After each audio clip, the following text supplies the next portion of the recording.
নমস্কার বন্ধুরা, মমতার রান্না বান্নাতে আপনাদের সবাইকে স্বাগত। আপনারা সবাই কেমন আছেন? আশা করি ভালো আছেন, আর আমিও অনেক ভালো আছি। আজকে ঝিঙে আর চিংড়ি মাছ দিয়ে এমন এক দুর্দান্ত স্বাদের রেসিপি বানিয়ে দেখাবো, যেটি গরম ভাতে থাকলে আর কিছুই লাগে না। শুধুমাত্র এই রেসিপিটি থাকলেই সবাই আঙুল চেটে পুটে এক নিমেষে ভাত শেষ করে দেবে। এটি খেতে এত সুস্বাদু আর দুর্দান্ত হয়, একবার বাড়িতে বানিয়ে দেখবেন, সত্যি কথা দিচ্ছি সবাই প্রশংসা করতে বাধ্য হবে। তো ভিডিওটি পুরো দেখতে থাকুন, আর চ্যানেলে নতুন হয়ে থাকলে চ্যানেলটি অবশ্যই সাবস্ক্রাইব করে রাখুন। তো চলুন ভিডিওটি শুরু করি। তো প্রথমেই আমি দেখুন দুটো ঝিঙেকে এইভাবে ধুয়ে খোসা সহ কেটে নিয়েছি। এই রকম একটু বড় করে টুকরো করে লম্বাটে করে কেটে নিয়েছি। ভালো করে ধুয়ে পরিষ্কার করে নিতে হবে। এবার অন্যদিকে গ্যাসে কড়াই বসিয়ে তাতে কিছুটা পরিমাণ সর্ষের তেল দিয়েছি। তেলটা গরম হয়ে এলে দিয়ে দেব 3 থেকে 4টে শুকনো লঙ্কা, আর দিয়ে দিলাম 8 থেকে 10টা রসুন কোয়া। এবার দুটো হালকা ভাজা হয়ে এলে দিয়ে দেব একটা পেঁয়াজ কুচি। এবার সবগুলোকে নাড়াচাড়া করে এটাকে ভেজে নেব 2 থেকে 3 মিনিট মতো সময় নিয়ে লো ফ্লেমে। কড়া করে কিন্তু ভাজবো না, হালকা লালচে হয়ে আসবে ওই রকমই ভেজে নেব। তো 1 থেকে 2 মিনিট পরে যখন এই রকম হালকা লালচে করে ভাজা হয়ে যাবে, তখন এতে দিয়ে দেব কিছুটা চিংড়ি মাছ। তো এখানে আমি 50 গ্রাম মতো চিংড়ি মাছ ইউজ করছি। আপনারা চাইলে একদম ছোট ছোট যে চিংড়িগুলো হয় ওগুলোও দিতে পারেন। তো এখানে আমি একটু বড় চিংড়ি নেওয়ার কারণে খোসাটাকে ছাড়িয়ে নিয়েছি। তো ভালো করে পরিষ্কার করে ধুয়ে নিয়ে দিয়ে দিয়েছি। এবার চিংড়িটা হালকা ভাজা হয়ে এলে এতে আমি দিয়ে দেব আগে থেকে কেটে রাখা ঝিঙে। চিংড়িটাকে কিন্তু বেশি ভাজা যাবে না, এই হালকা ভাজা হয়ে এলে ঝিঙেটাকে দিয়ে দিতে হবে। এবার দুটোকে ভালোভাবে মিশিয়ে নিয়ে ঝিঙেটাকে আমি 80% মতো ভেজে নেব। এতে কিন্তু আর কোনো মশলা পড়বে না, আর লবণও কিন্তু দেবেন না। লবণ দিলে ঝিঙে থেকে জল বেরাতে শুরু করবে। তো এইভাবে 2 থেকে 3 মিনিট নাড়াচাড়া করে মিশিয়ে নেওয়ার পর এটাতে আমি ঢাকা দিয়ে রেখে দেব 3 থেকে 4 মিনিটের জন্য লো টু মিডিয়াম ফ্লেমে, যতক্ষণ না ঝিঙেটা একটু ভালোভাবে সেদ্ধ না হয়ে আসছে।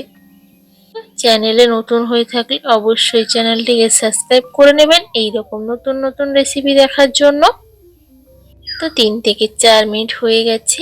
এবার দেখুন ঝিঙেটা কিন্তু একদম 80% মতো সেদ্ধ হয়ে গেছে, আর একটু বেশি পরিমাণে জল বেরিয়েছে দেখুন ঝিঙে থেকে ঢাকা দেওয়ার জন্য। এবার কোনো রকম ঢাকা ছাড়াই যাতে জলটা শুকিয়ে যায়, তার জন্য 1 থেকে 1.5 মিনিট হাই ফ্লেমে ফুটিয়ে নিতে হবে। ফুটিয়ে নিলেই জলটা কিন্তু শুকিয়ে আসবে। তো এখানে কিন্তু দেখুন 90% জল কিন্তু শুকিয়ে গেছে। এবার এটাকে আমি নামিয়ে ঠান্ডা করে নেব। তো ঠান্ডা হয়ে যাক, তারপরে দেখাচ্ছি।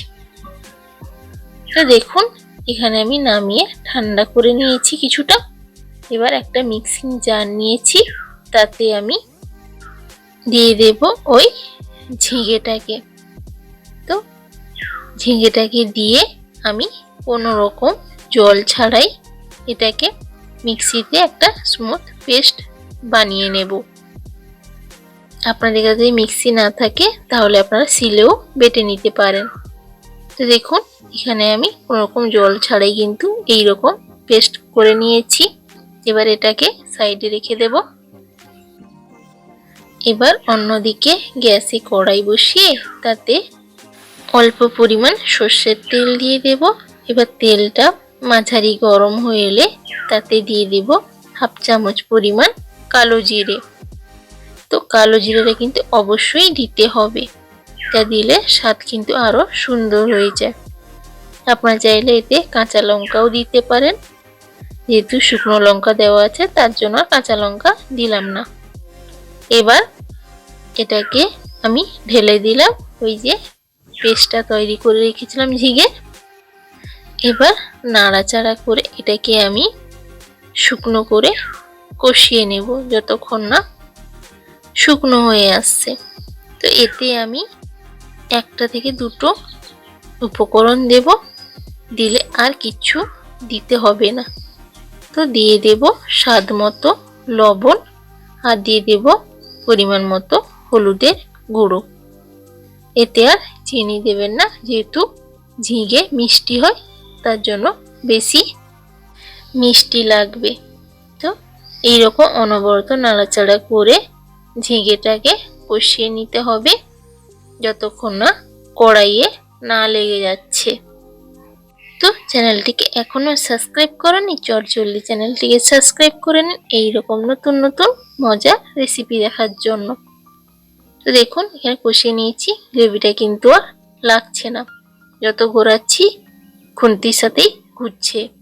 এবার আমি এটাকে নামিয়ে ঠান্ডা করে নেব। তো কেমন লাগলো আজকের এই রেসিপিটি? অবশ্যই বাড়িতে একবার হলেও বানিয়ে দেখবেন। সত্যি বলছি, কথা দিচ্ছি, এটি থাকলে গরম ভাতে আর কিছুই লাগে না। এটি দিয়েই এক থালা ভাত নিমেষে শেষ হয়ে যাবে। তো রেসিপিটি যদি ভালো লেগে থাকে চ্যানেলটিকে সাবস্ক্রাইব করে দেবেন আর ভিডিওটিকে একটি লাইক করে দেবেন। সবাই ভালো থাকবেন, সুস্থ থাকবেন। দেখা হবে আবার একটি নতুন ভিডিওতে। ততক্ষণের জন্য টাটা, রাধে রাধে বন্ধুরা।